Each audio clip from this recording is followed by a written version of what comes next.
When discussing Tom Brady's departure from New England to Tampa, Hall of Famer and beloved member of our Fox family, Terry Bradshaw, said he doesn't see Brady as the greatest of all time. He admitted he's won more Super Bowls than any QB, but is not better than the likes of Roger Staubach, Dan Marino, or Joe Montana. So, Shannon, do you believe that Brady is the greatest of all time?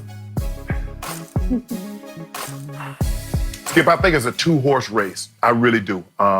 Skip, but let me start with Terry. Skip, we are very, very protective of the era in which we played in. It's hard for me to believe because I played it with Elway and Marino and Montana and Bruce Smith and Emmitt Smith and Dion and all yada, yada, yada. So, Skip, I don't like saying someone from the 80s or the after I was done in 2010s and all that was better than, because I'm very protective of that era. I played in that era. I know what these guys are capable of doing. But it's hard for me, and I get it. If Terry would have said, look, I don't like saying anybody's the greatest, and left it at that, okay, I'd have been cool with that.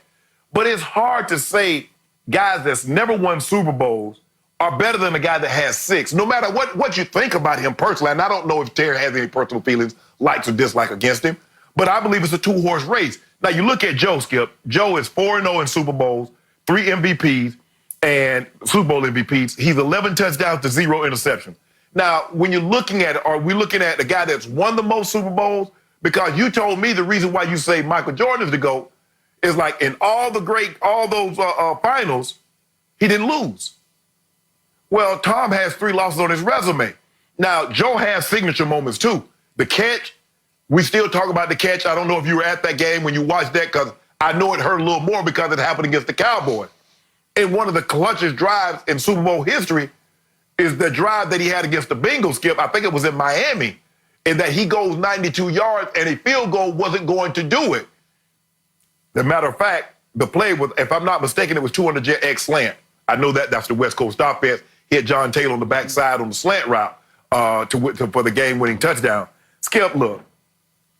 And who knows what he could have been, Joe, had he not, because Skip, 91-92, he had won back-to-back MVPs in 89 and 90. He misses the large part of 91 and 92 with an elbow injury. Steve Young steps in with MVP, and Skip, we know how it ends after that. So who knows what he would have done. But the numbers are not going to be comparable because they didn't throw the ball kind of like they do now. For me, Skip, I'm not going to, if someone says Tom Brady is the GOAT of quarterbacks, Skip, I'm not going to fight with them like I fight with you when you say somebody's better than GOAT James. But if you say Montana, I'll go with that. If you say Brady, all right, I guess, 6 and 9 tries with all he's accomplished, the regular season MVPs, the 30-plus playoff wins. Skip, I'm not going to fight you, but I will fight you if you say somebody better than GOAT James, that is. I told you we're not talking about LeBron on today's show. We're talking about real GOATs, not phony GOATs. So you just broke the rule that I set at the top of this show. So you are docked. You can't talk for the next 4 minutes because you're fined 1 minute. I get to talk an extra minute here. Let me say this about the great Terry Bradshaw. I love him. I have known him forever. And I know a lot of our younger viewers only know Terry as sort of funny old Uncle Terry on Fox, talking football. Let me tell all the kids out there, Terry Bradshaw was a flat-out, all-time stud of a quarterback in the National Football League. He went to 4 Super Bowls and won all 4 of them. He led what, to me, was the greatest NFL team in history, the 1978 Pittsburgh Steelers. They had 5 Hall of Famers on offense and 5 on defense and 2 more Pro Bowlers who were not Hall of Famers. That's an impossible embarrassment of riches on one team. But guess who was the MVP regular season 1978? Terry Bradshaw. Guess who was the Super Bowl MVP of Super Bowl 13 against my Dallas Cowboys? Pittsburgh won 35-31 in the all-time greatest shootout in Super Bowl history, thanks to the MVP, Terry Bradshaw. 6'2", 220, 225, athlete, stud. And what Terry is saying, I appreciated, because he's saying, if you're talking about the most gifted quarterbacks ever, what was the first name out of his mouth? My all-time favorite quarterback as a kid growing up, Roger Staubach. I got to know him in Dallas. I covered him. I got to play a lot of basketball against Roger in the off seasons. I know him inside and out, and he was an all-time stud athlete with a great arm. Dan Fouts was one of the great passers in the history of the game. Dan Marino, we just talked about, greatest thrower of the football ever. Joe Montana was an all-time great combination of accuracy and athletic elusivity.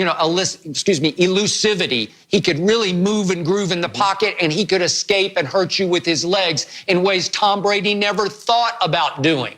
But here's my issue with this whole premise.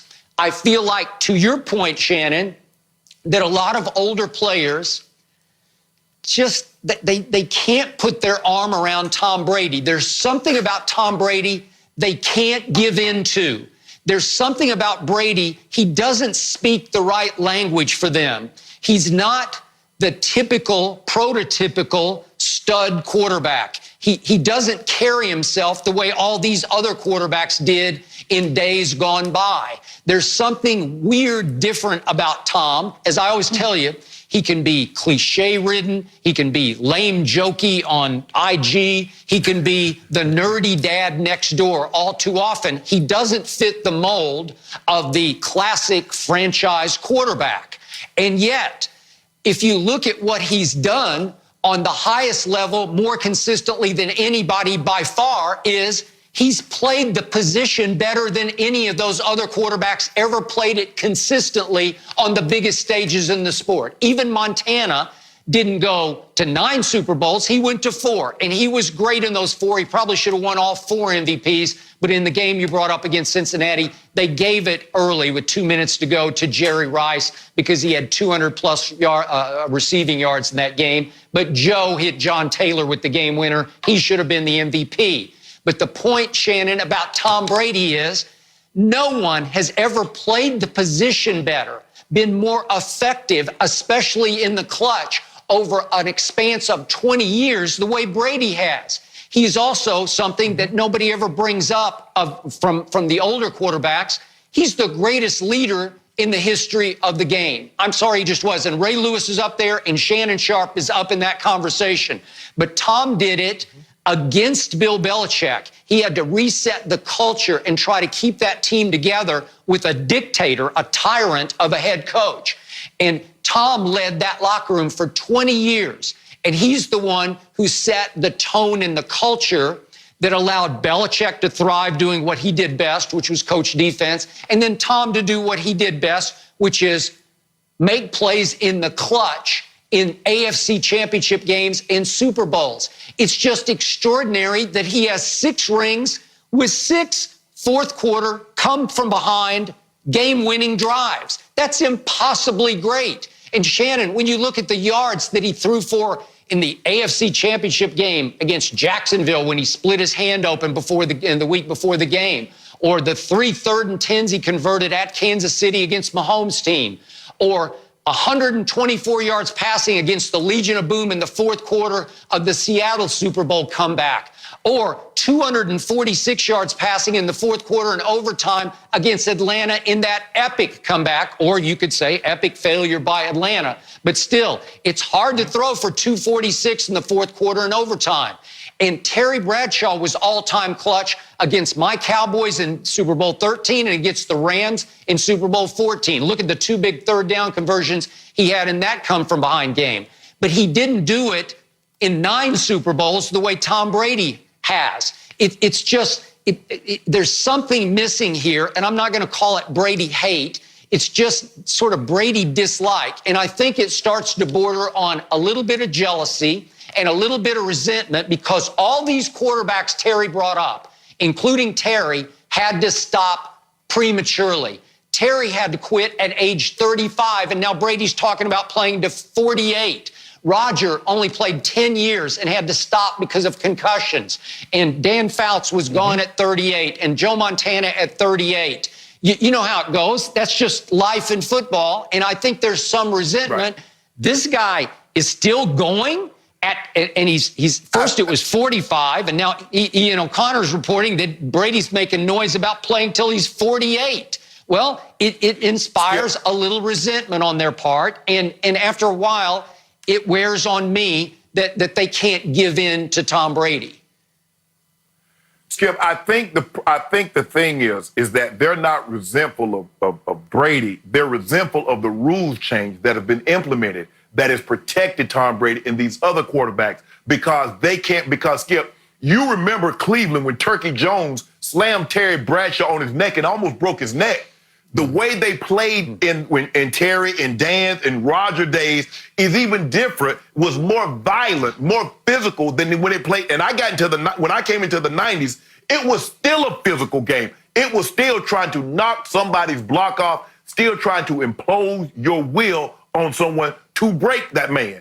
Well, now the rules have been implemented, Skip, and they're like, hell, I can put up those numbers if you protected me like they protect him. I can put up those numbers if you protected my receivers like you protect his. So, Skip, I think the thing is that when you look at it, they're like, I had just as much ability as Tom Brady, but because the rules were so constricted that there was none of this, quarterback, Skip, there was no late hit on the quarterback. There was no going below the knee and hitting somebody. You could do all that. There was no defensive receiver. There was no helmet-to-helmet contact. That's why these guys retired early, Skip. And it's like, well, hold on. I don't feel Terry gets the credit that he deserves because, as you mentioned,